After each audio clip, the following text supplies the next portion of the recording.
বাড়ির তো দাম দিশে না রাস্তাঘাটেও দাম দিস না।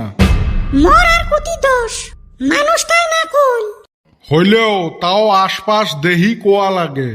কি হইল গো, তোমরা বিয়ে নাই আরম্ভ করছেন? এই তোর মাও বাড়ির তো দাম দেয় না, রাস্তাঘাটেও মোর মান সম্মান টাল করি ফেলাইল। হয়েছে কি ঘটনাটা?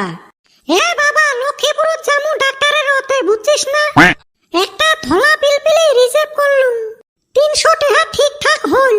তাই মই টোটোলাটা কলুম ওর সাথে কিন্তু এই মানুষটাও যাইবে, ভাড়া কি আরো বেশি দেওয়া লাগবে। পিলপিলি এলাটা কল না, ওই 300 টাকাতে হবে। তাই তোর বাবা কলুম, দেহ তোমার পাঁচ পয়সা দাম আছে নাকি, তোমার সাথে নিলেও 300 টাকা, না নিলেও 300 টাকা। এই যে মোর সাথে তখন থাকি কেটের নাগাইছে, তুই কত মুই কি ভুল কথাটা কলুম? হইবে, তোর সাথে তো মুই পাইবেরও নহাং, তর্ক আর না করং। আচ্ছা, ডাক্তারে যে কই আমাক কয়দিন বাইরে বেরে আসবে, ভালা জায়গা দেখবে কই, তা তোমরা কি ভাবছেন? মুই আর কি ভাবিম, ডাক্তারটাই বদলে দিম। না, এই সময় কোয়া যাবে নহয়, যুদ্ধ চলছে।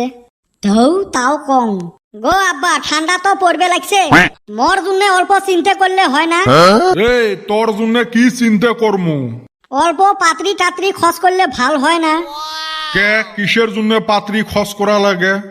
এই কয়দিন তো থাকবে পাই, মাঘ মাসত তো পুরা ঠান্ডা। এ গোলাম, ঠান্ডা পড়বে, আলমারিত থাকি এলা কম্বল বার করি দিমু। আমরা আরম্ভ করছি দুঃখ সুখের গল্প, এই নেত্তর মাঝত থাকি আসি মাথা দিল ঢুকি, এত সুন্দর করে ঝগড়াটা করি আসলুম, দিল আসি নষ্ট করি। এলা কত ফির নতুন টপিক বিছরে লাগবে, শান্তি মতো ঝগড়াও করবেন না তে। যাই হোক রে বা, তুই মোক অল্প হইলেও বাঁচালু, কিন্তু এ নে তোর যে মাঝে মাঝে বিয়ের ঝক উঠে, 5 পয়সা নাই তোর কামাই, হইবের চাইস তুই মাইনসের জামাই। তোর সাতের গুলে কাম কাজ করি পয়সা কামাই করবে লাগছে, আর তুই খালি টটও করি ঘুরি বেড়াইস। তুই বিয়েটা দিলে হে কামাই করিম। এ সুসে, তুই বিয়ে করি কেমনে কামাই করবু?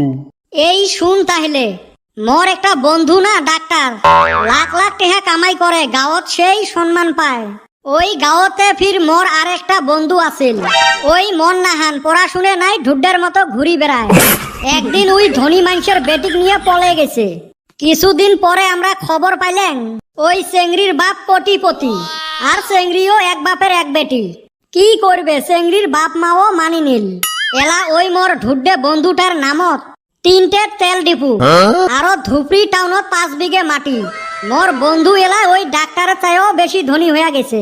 মোর যেই বন্ধু গাঁয়ের মানুষ দামে দেয় নাই, এলা ডাক্তারের থাকি উইয়ে বেশি দাম পায়। এলা তুইয়ে ক সফলটা কাই? এই নে তুই এলে করবের পাইস না, তখন তো মুই গাঁৱত বুক ফুলি বেড়াইবের পাং। তুইয়ে না কইস, মুই পলে নিয়ে গেলে তোর মান সম্মান সব শেষ হবে। হেই মুই মুখত হে কং, অন্তর দিয়ে তো কং না, কিন্তু জাগা মতে হাত দেওয়া লাগবে। পাশে ফির থানার পুলিশ দেখি ভয় খাইস। পুলিশ ওলে গেতা মুই। ধনী হইবার গেলে অত সহজে হওয়া যায়, অল্প খাল পাকার দিয়ে পার হয়ে হে যাওয়া লাগে। তুই কি করবু ওলে ফাঁকত জায়গা করিস তো, যাতে আমার বাড়িতে ওলে না এসে ধনী হইয়া তারপরে বাড়িতে আসিস। তুই ওর ধনী হইবার চাই, কিছু পাইবার হলে কিছু দোয়া লাগবে। খালি থানা কাছারি বাদ দিয়ে কি লাগে তাই কো। বর্তমানের জন্য 10,000 টাকা দিলে মেকআপ করবার পালুং হয়। 10,000 না দিলে কি করিম, শুনলুম 100 বিঘে মাটি আছে চেংড়ির বাপে। না, তাই পুষ করলুম 10,000 টাকা হইবে। মাথা খারাপ নাকি? 100 বিঘে মাটি যায় যাওক, মোর 10,000 টাকা বর্তমানের জন্য চলবে, লাগলে পরে আরো নিম। যা, মোর এটিএমটা নিয়ে যা, 10,000 টাকা তুলি নিস। এলাকে রাসমেলাটা এবার গমা চলবে। এইবার হে বেটা কাম করছে, দান ফাঁসাইলে বড় দান ফাঁসা লাগে।